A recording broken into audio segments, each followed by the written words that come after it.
Chers amis, bonjour. Je viens de lire un article sur France Info d'un truc qui s'est passé en Seine-Maritime. Comme c'est étrange, franchement. Il se trouve qu'il y a une commune récalcitrante au sujet des rythmes scolaires. Donc le maire avait mis des cadenas à l'école, etc. Et donc la procédure classique a été appliquée, c'est-à-dire que le préfet a fait le nécessaire auprès de la justice. Et il se trouve, figurez-vous, que le juge a donné raison au maire. Alors je tiens à vous rassurer, les journalistes ont eu l'intelligence de ne pas citer le village. Je suis gentil, hein. Par définition, je suis gentil. Mais j'ai du mal à ne pas rire, hein, quand même. Excusez-moi. Alors évidemment, le préfet va faire appel, vous pensez bien. Alors, je me propose en tant que bénévole, ce sera peut-être ma dernière action bénévole. Non, je plaisante. Mais je me propose d'être l'avocat, hein, si c'est nécessaire, il n'y a aucun souci. Hein. Alors, je vais mettre le lien sous la vidéo, parce que ça vaut son pesant de cacahuètes quand même. Parce qu'évidemment, ils sont allés interroger le maire, et ils sont allés interroger une mamie et puis une maman. Voilà. Alors, leurs arguments sont les suivants. De toute façon, la commune n'a pas d'argent. Alors, monsieur le maire, je tiens à vous préciser qu'une des clés justement de la réussite des rythmes scolaires, c'est précisément de faire appel au milieu bénévole. Bénévole. Il va falloir apprendre ce mot-là et puis bien le développer, en parler, développer, etc. Parce que franchement, visiblement, les maires, ils sont quand même quelques wagons de retard. Là, hein. C'est vraiment... bon. Donc si vous faites appel aux bénévoles, vous trouverez la clé au problème sans aucun souci. Quoi. Vous pouvez vous adresser aussi à Alexandre Jardin et son association Lire et faire lire, qui justement travaille en collaboration avec les écoles dans ce contexte-là, des rythmes scolaires. Voilà, ça c'est une chose. Deuxième argument, on interroge une mamie.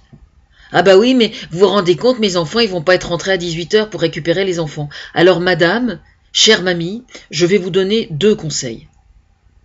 Essayez de vous investir un peu dans la vie associative de votre village. Vous aurez l'esprit un tout petit peu plus ouvert, pour commencer. Et avec un peu de chance, peut-être que au sein de l'école, vous pouvez justement donner un coup de main à la municipalité pour que les rythmes scolaires puissent être effectivement tenus. Troisièmement, si vous êtes libre au moment où vos enfants ne sont pas rentrés du travail, vous pouvez peut-être récupérer vos petits-enfants. Enfin, moi, personnellement, je le ferais, mais bon...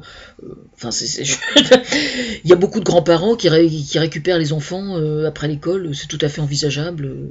C'est pas idéal, on est d'accord, mais... à mon avis, on doit pouvoir trouver une solution. Hein. Et puis, le troisième argument, c'est une maman qui disait que son enfant avait besoin de se reposer le mercredi. On ne peut pas tout avoir hein, dans la vie. On ne peut pas tout avoir. Il se trouve que le rythme scolaire, ils sont là pour servir d'abord les enfants. Je tiens à préciser que l'école est le second repère après la famille pour qu'un enfant s'y retrouve. C'est-à-dire que si jamais il y a la moindre lacune au niveau de la famille, c'est mine de rien sur l'école qu'on peut compter pour que ces lacunes soient d'une certaine façon comblées au moins en partie, ou diagnostiquées, ou arrangées, etc. Voilà pour quelles raisons les rythmes scolaires ont été mis sur pied.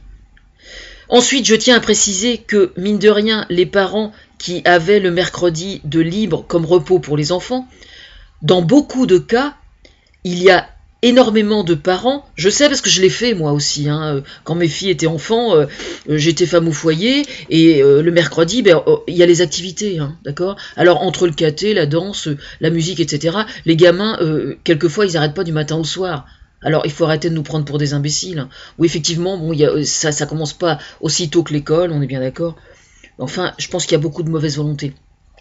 Et pour information, je tiens juste à rappeler que les différentes activités qui sont proposées dans le cadre des rythmes scolaires, que ce soit encadrées par des bénévoles compétents ou par des professionnels, je tiens à préciser qu'il va y avoir certaines activités que bien des familles ne pourraient absolument pas se permettre d'offrir à leurs enfants en dehors de l'école, justement.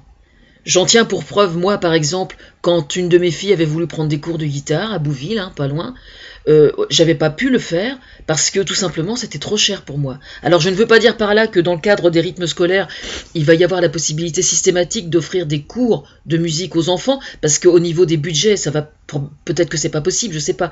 Mais une chose est certaine, c'est que l'éveil à la musique, à la danse et à tout ce qui est artistique, est précisément une des cibles qu'on cherche à atteindre par le biais des rythmes scolaires. Voilà.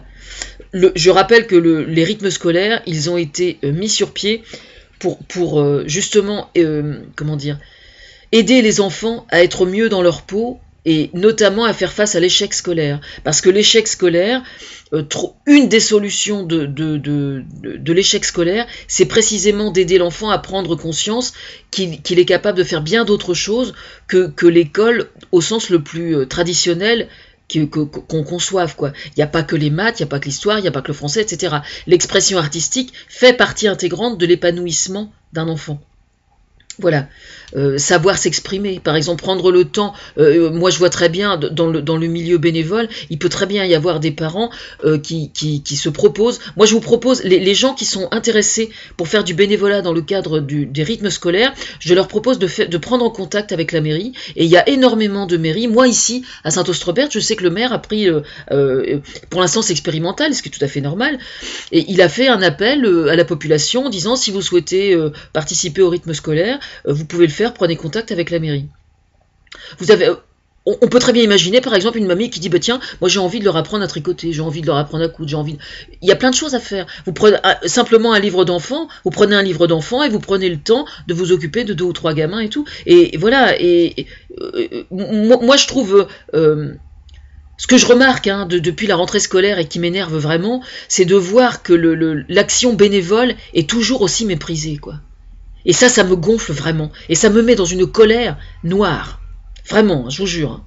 Et quand je vois des mères aussi cons que ça, excusez-moi, ça m'irrite profondément. C'est vrai que j'aurais eu le nom du village, j'aurais pas résisté. Hein. Je lui aurais adressé une lettre, je vous jure. C'est une sage précaution. C'est une sage précaution de ne pas avoir donné le village. Merci pour lui, franchement.